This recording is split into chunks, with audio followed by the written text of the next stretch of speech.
Assalamualaikum warahmatullahi wabarakatuh. Bismillahirrahmanirrahim. Wa an Salmana radhiyallahu anhu qol, dari Salman, mudah-mudahan Allah meridhoinya, ia berkata, laqad nahana Rasulullah sallallahu alaihi wasallam, sungguh Rasulullah sallallahu alaihi wasallam telah melarang kami an nastaqbilal qiblata, bahwasanya melarang menghadap ke kiblat bighaitin au baulin, ketika buang air besar atau kencing, au antas tanjia bil yamini, atau beristinja dengan tangan kanan, au annas tanjia bi aqalla min thalathati ahjarin, atau beristinja dengan kurang dari 3 batu, au annas tanjia bi raji'in au admin, atau beristinja dengan kotoran hewan atau tulang. Rawahu Muslimun. Ini kemarin sudah sebagian kita bahas. Yang belum adalah dilarang ketika buang air besar atau kencing itu menghadap kiblat. Jadi ada larangan ketika pipis, ketika buang air besar itu menghadap ke kiblat. Kalau di sini menghadap ke barat.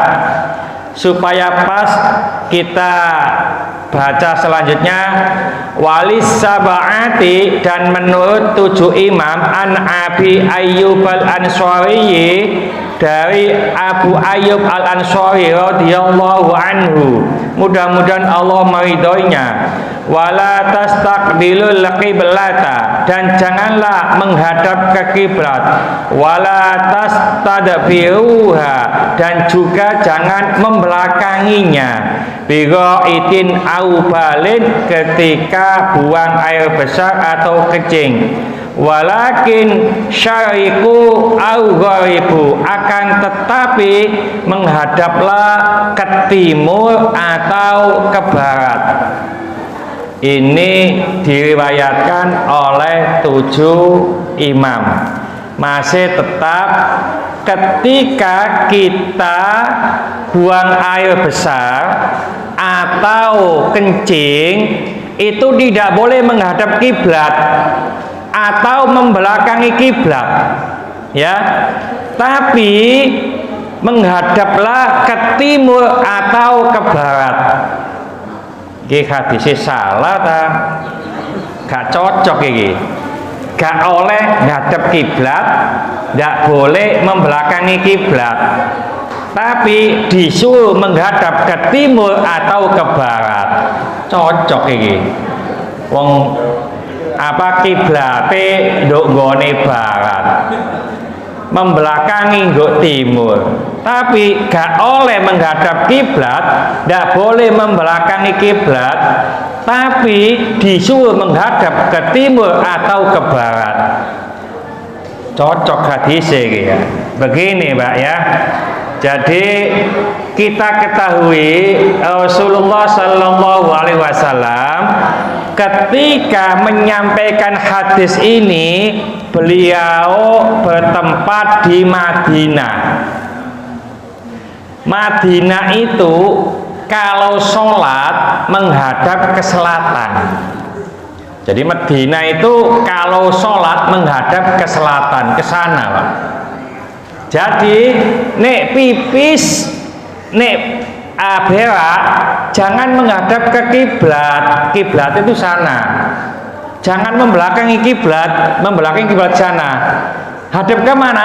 Ke barat atau ke timur. Cocok hadisnya karena di Madinah. Kalau hadis ini diterapkan di Indonesia, nggak cocok redaksinya. Harusnya menghadaplah ke selatan atau ke utara, kan begitu. Jadi intinya kiblatnya di Madinah itu menghadap ke selatan. Ya, kalau saya di sana nggak bingung Pak, sholat menghadap kemana? Ke kiblat, menghadap ke depan, wis, mau depannya sing di pokoknya. Ya, kalau di Mekah itu sholatnya ada kemana Pak? Sholatnya itu ngalor ngidul tak sing tepa itu. Ya ngadep ke Ka'bah wis ngono wae. Ngadep Ka'bah, mbuh arep ngalor mbuh ngidul ya.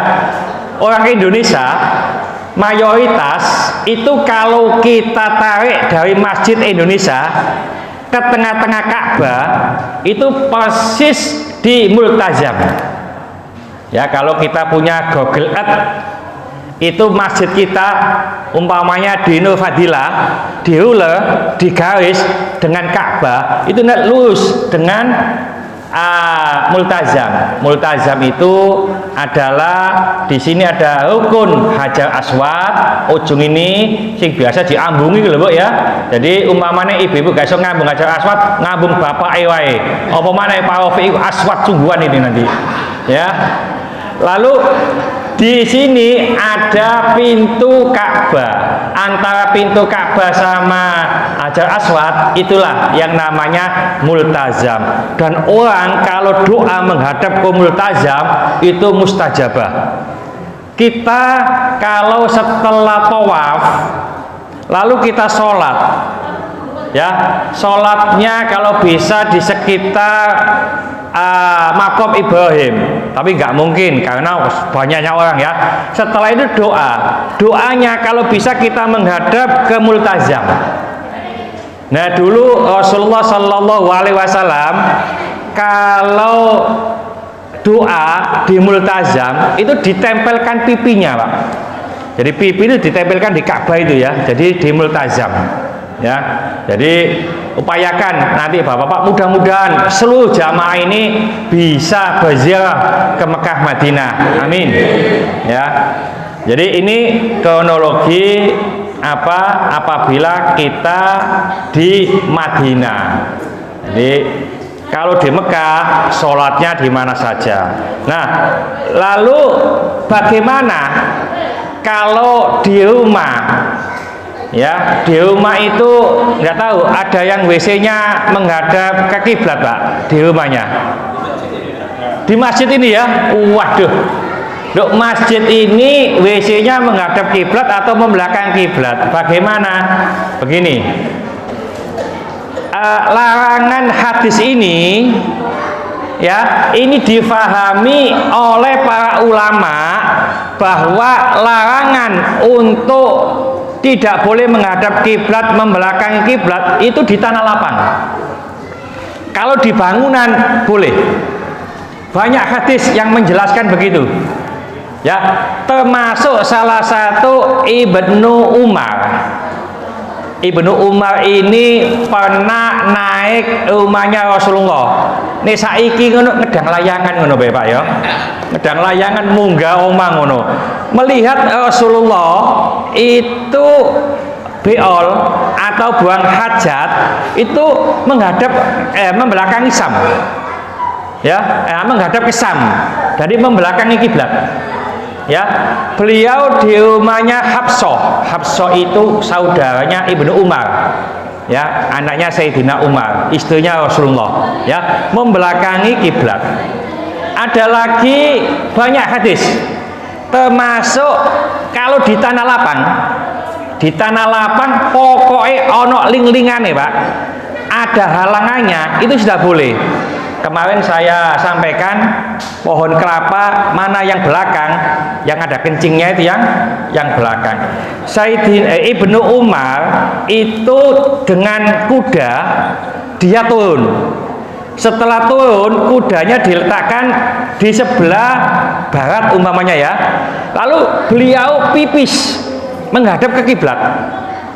Ditegur oleh Marwan. "Hei, Ibnu Umar, kenapa engkau kok kencing menghadap ke kiblat padahal ini di tanah lapang?" Dikatakan di tanah lapang. Apa kata Ibnu Umar? Selagi ada yang menghalang-halangi meskipun di tanah lapang boleh. Ya, jadi umpamanya kita di tanah lapang terus ada pepohonan ya, pipis wis ono pohon tadi itu meskipun menghadap ke kiblat itu masih diperkenankan, apalagi kalau di ruangan ya.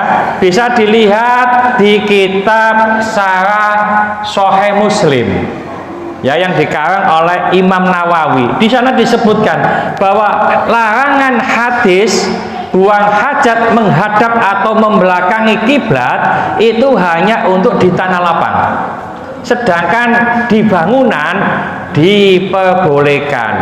Ada teman itu Pak, karena memahami hadis ini, hanya hadis ini, hadis yang lain tidak difahami, di perumahan itu WC-nya menghadap ke kiblat, jadi menghadap ke sana, ke sini cibuknya di sini ya, jadi cibuknya di sini kan pas menghadap ke sini, terus ini baknya nganan kan gitu Pak, dipindah Pak ya, dipindah di sini menghadap ke sana. Jadi kalau nyibuk ke belakang gini menghadap ke sana, terus ini baknya, lah kok dipindah gini bagaimana? Iya, supaya tidak menghadap ke kiblat ya. Ada hadisnya, iya ada hadisnya, tapi hadis yang lain juga ada, keterangan ulama juga ada. Nanti sampai ke sana, terus nanti kalau umpamanya cebok, itu ambilnya air apa ini? Ya, ini karena pemahaman ilmu agamanya ngapunten pas-pasan. Hanya mengikuti satu hadis, tapi hadis yang lain tidak difahami, apalagi tidak mengikuti fatwa para ulama yang memang benar-benar ahli hadis ya. Jadi boleh umpamanya kalau sudah tidak bisa ya, kalau memang idealnya kalau ada tempat yang pas itu jangan sampai menghadap kiblat atau membelakangi kiblat meskipun di ruangan. Tapi kalau tidak memungkinkan itu boleh, ojo rame-rame. Rumah saya itu ya WC-nya menghadap kiblat Pak ya, ojo rame-rame ini. Nek gak konco nek gak tak kandhani ta. Iya, saking konco tak kandhani ini ya. Jadi ada teman juga gitu, lu ini kok milihnya ustadz kok WC-nya menghadap kiblat ini bagaimana loh? Oh, iki sing ngandani iki setengah ustadz soalnya, jadi gak saya bantah gitu loh ya. Jadi tidak apa-apa ya. Bismillahirrahmanirrahim. Wal asri innal insana lafi khusrin illa alladziina amanu wa 'amilus sholihati wa tawashaw bil haqqi wa tawashaw bis sabr. Subhanaka wa bihamdika asyhadu an la ilaha illa anta astaghfiruka wa atubu ilaik. Assalamualaikum warahmatullahi wabarakatuh.